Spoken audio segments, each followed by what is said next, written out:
ছাত্ৰীসকল সপ্তম শ্ৰেণীৰ পাঠ 3 আজি মই তোমালোকৰ লগত আলোচনা কৰিম। তাত আছে আমাক গাণিতিক গড় বা মধ্যমান।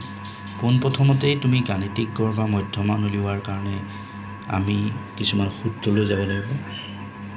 গাণিতিক গড় বা মধ্যমান উলিওৱা সূত্ৰটো হৈছে মুঠ ৰাশিৰ সমষ্টিক মুঠ ৰাশিৰ সংখ্যা যেতিয়া হৰণ কৰোঁ তেতিয়া আমি গাণিতিক গড় উলিয়াব পাৰোঁ।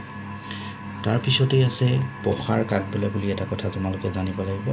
প্ৰসাৰৰ কাৰণে তোমালোকে পৰ্যবেক্ষণৰ পৰা পোৱা আটাইতকৈ ডাঙৰ আৰু সৰু মানটোৰ যিটো পাৰ্থক্য তাকে কি বুলি কোৱা হয়, তাকে প্ৰসাৰ বুলি কোৱা হয়।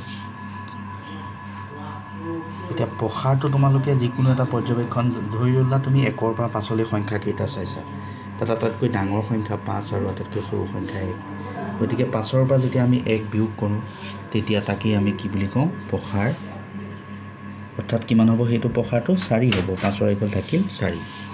এতিয়া আমি অনুশীলনী অংকবিলাক অকণমান আলোচনা কৰোঁ। অনুশীলনী 3.1ৰ প্ৰথম অংকটো দিছে, প্ৰথম 10টা স্বাভাৱিক সংখ্যাৰ গড় আৰু প্ৰসাৰ নিৰ্ণয় কৰা। প্ৰথম 10টা স্বাভাৱিক সংখ্যা তুমি প্ৰথমতে লিখি ল'ব লাগিব। আটাইতকৈ সৰু স্বাভাৱিক সংখ্যা 1 আৰু আটাইতকৈ ডাঙৰ স্বাভাৱিক সংখ্যা তোমালোকে 10টাৰ ভিতৰত 10 পাবা। এতিয়া চোৱা, 1 2 3 4 5 6 7 8 9 10 এনেকৈ লিখি ল'বা আৰু গড়টো উলিয়াবা কেনেকৈ, মুঠ ৰাশিৰ সমষ্টি ডিভাইডেড বাই মুঠ ৰাশিৰ সংখ্যা। অৰ্থাৎ 1ৰ পৰা 10লৈ তোমালোকে যোগ কৰিবা, 10ৰে হৰণ কৰিবা, উত্তৰটো পাবা 5.5। এতিয়া তাত প্ৰসাৰ উলিয়াবলৈ কৈছে। এই প্ৰসাৰটো উলিয়াবৰ কাৰণে তোমালোকে আটাইতকৈ ডাঙৰ সংখ্যাটো কি পাইছিলা, 10 পাইছিলা। 10ৰ পৰা 1 বিয়োগ কৰিবা, উত্তৰটো ওলাব 9। ঠিক তেনেকৈ 2 নম্বৰ অংকটো কৈছে যে জিলাভিত্তিক খেল প্ৰতিযোগিতাত 12খন বিদ্যালয়ে অংশগ্ৰহণ কৰিছিল। প্ৰতিখন বিদ্যালয়ৰ লাভ কৰা পদকৰ তালিকা তলত উল্লেখ কৰা হ'ল।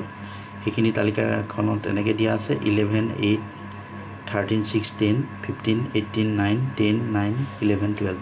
এইখিনি ভিতৰত তোমালোকক প্ৰশ্নটো কৈছে লাভ কৰা আটাইতকৈ বেছি সংখ্যক পদকৰ সংখ্যা কিমান আৰু লাভ কৰা আটাইতকৈ কম সংখ্যক পদকৰ সংখ্যা কিমান। তাৰপিছত কৈছে তথ্যখিনিৰ প্ৰসাৰ কিমান। তাৰপিছত কৈছে তথ্যখিনিৰ পৰা গড় নিৰ্ণয় কৰা। পোনপ্ৰথমে তোমালোকে প্ৰতিখন বিদ্যালয়ে লাভ কৰা পদকৰ সংখ্যাৰ তালিকা ঊৰ্ধ্বক্ৰমত সজাই ল'বা। ঠিক সেইদৰে 6 8 9 9 10 10 11 11 12 13 15 18। এইখিনিৰ ভিতৰত আটাইতকৈ ডাঙৰ সংখ্যাটো হৈছে কিমান, আটাইতকৈ ডাঙৰ সংখ্যাটো হ'ল 18 আৰু আটাইতকৈ সৰু সংখ্যাটো হৈছে কিমান, 6। অৰ্থাৎ এতিয়া প্ৰসাৰ তোমাক উলিয়াবলৈ কৈছে। কি কৰিবা, আটাইতকৈ ডাঙৰটোৰ পৰা সৰুটো বিয়োগ কৰি দিবা, উত্তৰটো হ'ব 12।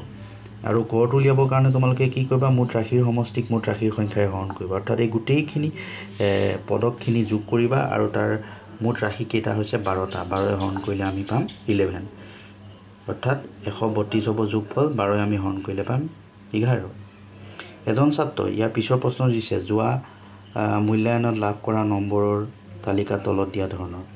100 নম্বৰৰ ভিতৰত গণিতত পালে 75, অসমীয়াত 73, বিজ্ঞানত 82, সমাজ বিজ্ঞানত 69, ইংৰাজীত 67, হিন্দীত 78। আৰু ইয়াৰ পাছতেই তোমালোকে ইয়াৰ পৰাও গড় উলিয়াবলৈ কৈছে। গতিকে গড় উলিওৱাটো তোমালোকে ইয়াৰ পাছত গড়টো উলিয়াই দিব লাগিব। যে নম্বৰসমূহৰ পৰা গড় নিৰ্ণয় কৰা। এতিয়া সমাধান কৰিবা গোটেই নম্বৰখিনি। গণিত, অসমীয়া, বিজ্ঞান, সমাজ বিজ্ঞান 69 পাইছে, ইংৰাজীত 67, হিন্দীত 78। এইখিনি যোগ কৰিলে পাম মুঠ 444। এতিয়া গড়টো উলিয়াম, মুঠ ৰাশিৰ সমষ্টিক ৰাশিৰ সংখ্যাৰে হৰণ কৰি দিম, উত্তৰটো কিমান হ'ব 74। তাৰ পিছৰ প্ৰশ্নটো ক'লে যে এখন বিদ্যালয়ত যোৱা 5টা বছৰৰ হাইস্কুল শিক্ষান্ত পৰীক্ষাত উত্তীৰ্ণ হোৱা ছাত্ৰ ছাত্ৰীৰ সংখ্যা ক্ৰমে 40, 62, 68, 48, 52 গৰাকী। বিদ্যালয়খনত উত্তীৰ্ণ ছাত্ৰীৰ গড় উলিওৱাৰ একেই নিয়ম। অৰ্থাৎ সমাধানত কি কৰিবা, 5 বছৰত উত্তীৰ্ণ হোৱা ছাত্ৰ ছাত্ৰীৰ যিটো সংখ্যাখিনি লিখি ল'বা। তেনেকৈ লিখি পেলাই তাৰ গড়টো কি কৰিবা, ৰাশিকেইটাৰ সমষ্টিক ৰাশিৰ সংখ্যাৰে হৰণ কৰি দিবা। তেতিয়া ওপৰত আমি এইখিনি যেতিয়া 40, 62 এইখিনি আমি যোগ কৰিলে পালোঁ 270, তলত 5 অৰ্থাৎ 54। এইদৰে তোমালোকে অংকটো কৰিবা। ধন্যবাদ।